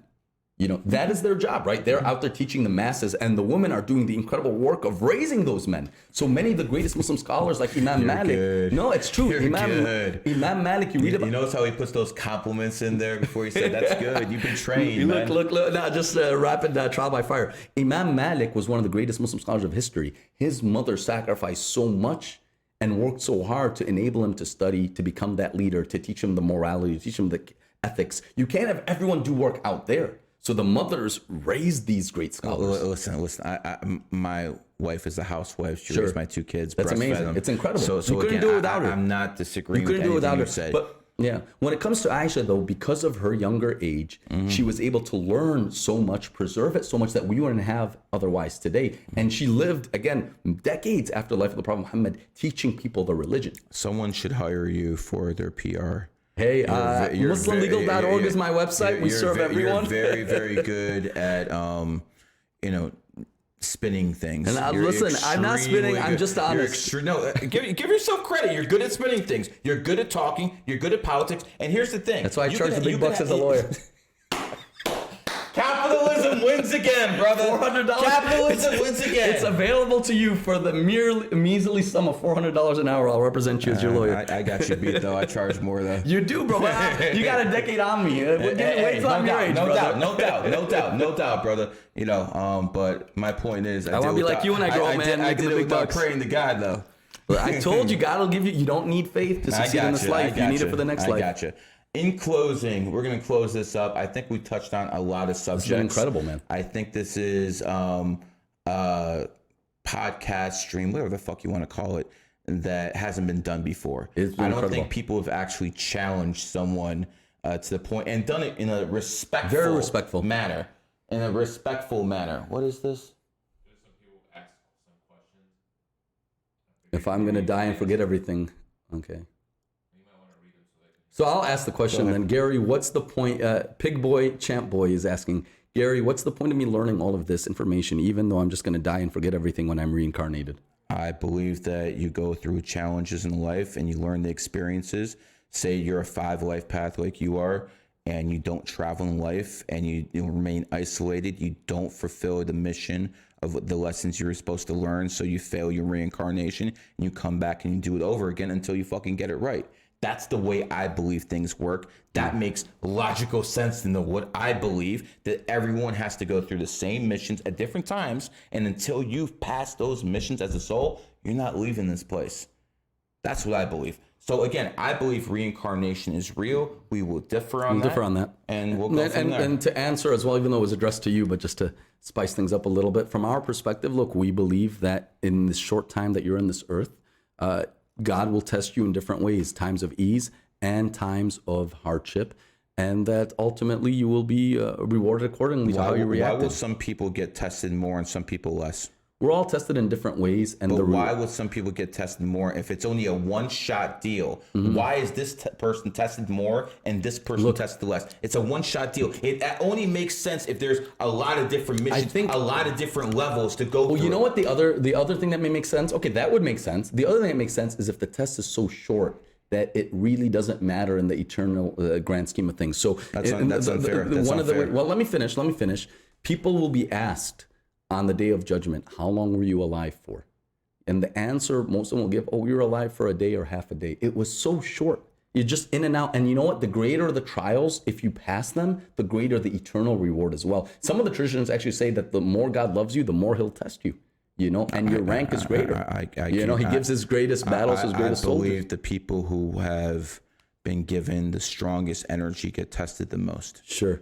That's what I believe, 100%. And it's somewhat consistent. And NPCs don't get tested. Amen. NPCs don't get tested. I guess he's asking, what is the minhaj? Interesting question. Look, I am a mainstream Sunni Muslim. I think I represent. Shiites don't like you. No, I wouldn't say that. I mean, actually, my grandmother, may God have mercy on her, she came from a Lebanese Shia background. I stand for justice with everyone. We have some serious What difference. is the main differences between Shiites and Muslims? Honestly, Sunnis? It's a political difference. And you really saw a outbreak of that back in 2003 after the invasion of Iraq. Thank you, George W. Bush. Yeah, exactly. I mean, literally, there's footage of British Secret Service agents dressing up as Shia and attacking Sunnis just to divide people. But ultimately, it was a political difference. Sunnis believe anyone can lead the Muslim nation. Shias believe you have to be from the members of the Prophet Muhammad's family. But I think the universal message as Muslims is to embody the message of God's messengers, including Jesus. Do you try to convert Shiites to become Sunni? Honestly, I don't put a lot of time behind that. I do know quite a number of Shia that have become mainstream Sunni. I do believe the mainstream Sunni path is the right path. Should you try to convert them as? I think we should. I mean, look, in Islam, it's not about trying to convert; it's inviting. So you share with them the message. No, hold on. It does say in the Quran, it's your duty as a Muslim to invite, not to convert. The Quran actually says your job is to invite. God's job is to transform hearts. But the idea is this: look, it is our job to call to the prophetic way. I want you to send me the exact sutra.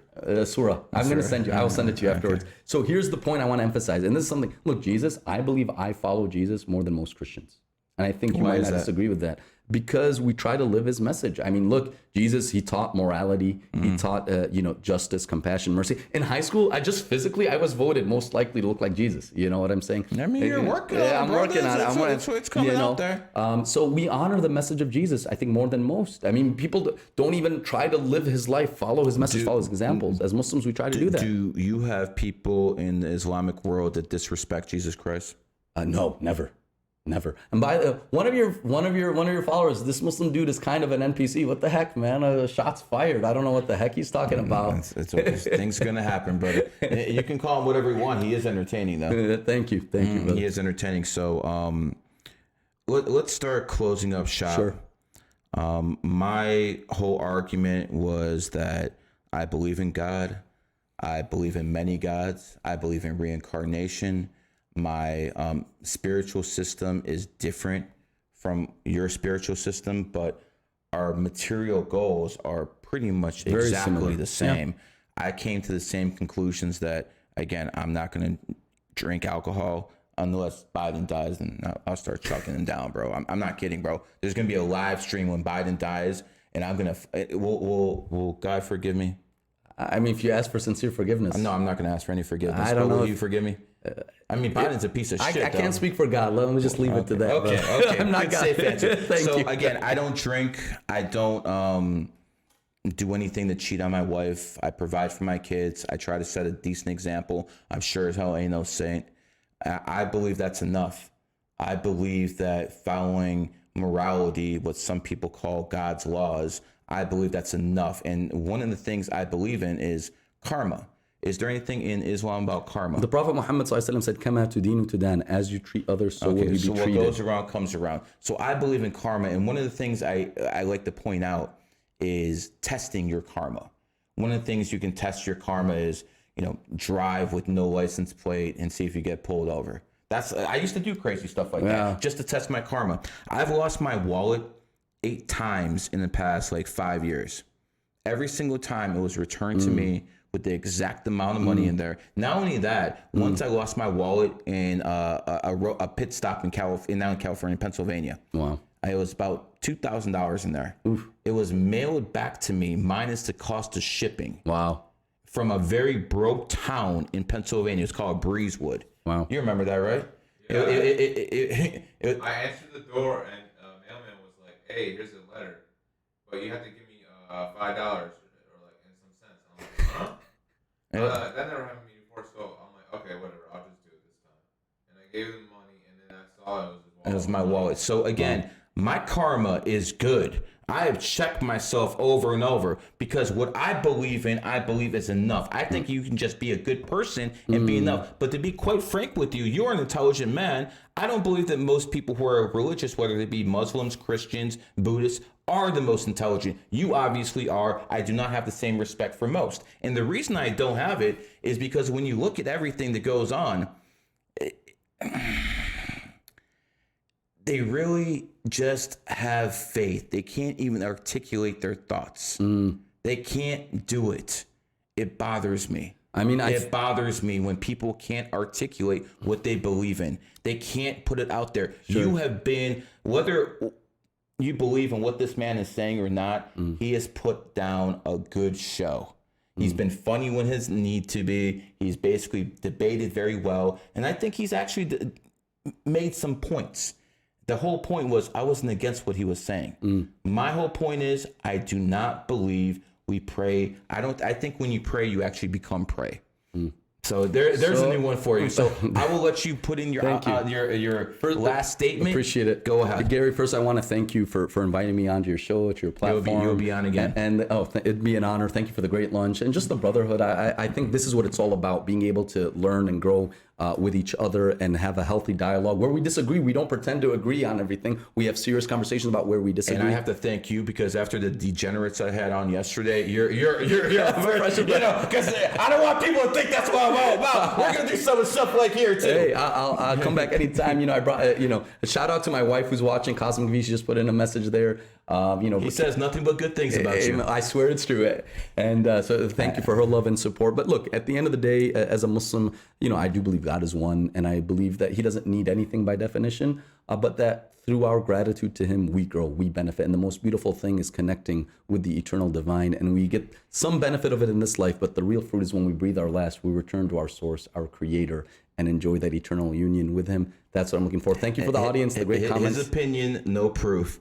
Anyways, how do people reach out to you? How do people find you? Hit me up on Instagram and Twitter. I see they put the link up there. Hassan ESQ, HASSANESQ _ on Instagram, or just my name, Hassan Shibli, on Twitter. Reach out if you got any questions about Islam, Muslim spirituality. Answer them free of charge, no cost. If you want our legal services, we'll give you top-notch legal aid at a pretty penny. And thank you. I'm looking forward to continuing the conversation, guys. This has been a GG33 production. God bless you, brother.